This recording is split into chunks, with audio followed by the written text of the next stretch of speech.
Tomorrow marks the conclusion of the 2022 Beijing Winter Olympics. The United States won 8 gold medals behind Norway, Germany, and China, respectively. Team USA bringing home 24 medals in total, tying Germany for the second most medals overall.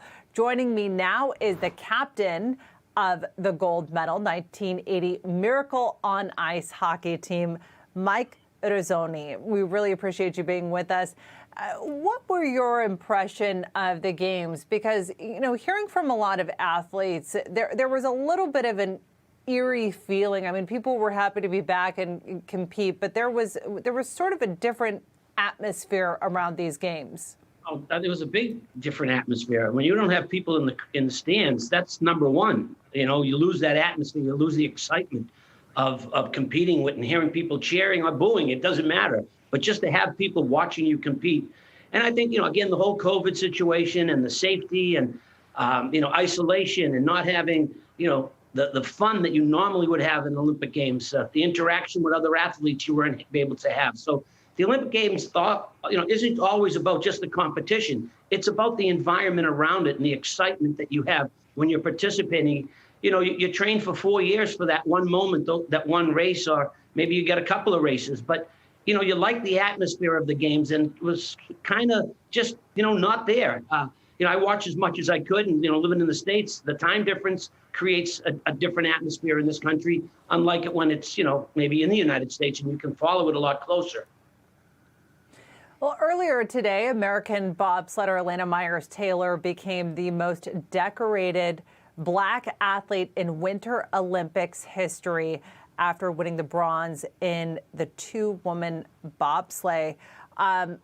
What was sort of your moments, though, of watching the games and maybe, I mean, just seeing the remarkable athleticism of the entire event, which is really what this is all about?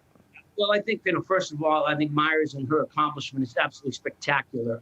What a message she's sending to the young people in this country, Black and white, about, you know, reaching goals and striving for your goals and being able to achieve them despite the challenges that, you know, you might face in life. So I think her story was probably the best story of the Olympic Games. And, you know, obviously me, I'm following the hockey. So, you know, disappointing the women couldn't win that gold medal. But obviously I watched the game and they played and fought and just didn't come together. And the men's team, I mean, heck, they didn't lose a game and yet got eliminated. I'm not a big fan of the shootout. I think they should, you know, in the preliminary games, yeah, maybe there's a shootout. But when you're playing the quarterfinals or the semifinals, you got to play the game out. And I know we lost that way, but, you know, a couple of years ago, we won the gold medal when the women won in the shootout. I just think, you know, medal round games should be played till the end. But again, a young team that performed outstanding performance by them. So you take the good and some of the sad stories that go in the Olympic Games. That's what it's about. Not every day is a great day, and not everybody's going to win a medal. But the fact that they're there, the fact that they're competing in very difficult situations, and it's not always about gold, bronze, and silver. It's about opportunity to compete. And some of our athletes, you know, didn't win a medal, but yet had one of their best performances in the events that they, you know, competed in. So you got to kind of look at that as well. They worked hard, they trained hard, they represented our country, and we're so proud of them and what they did. That's absolutely beautifully stated. You know, arguably, though, one of the most controversial stories out of the Olympics, Russian officials are standing behind the 15-year-old figure skater Kamila Valieva, despite testing positive for a banned drug during competition. I mean, what do you think of the committee's decision to allow her to skate? I don't think she should have been allowed to skate. And I heard I think it was Johnny Ware talked about it. I believe he said the same thing. She banned, you know, had a substance and was banned. End of decision.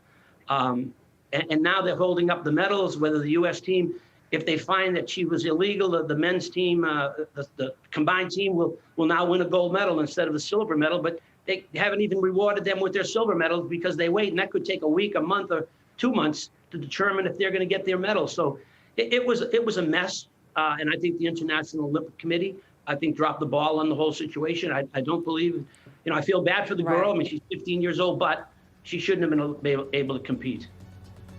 Mike Eruzione, we appreciate your analysis on the Olympics as they come to a close.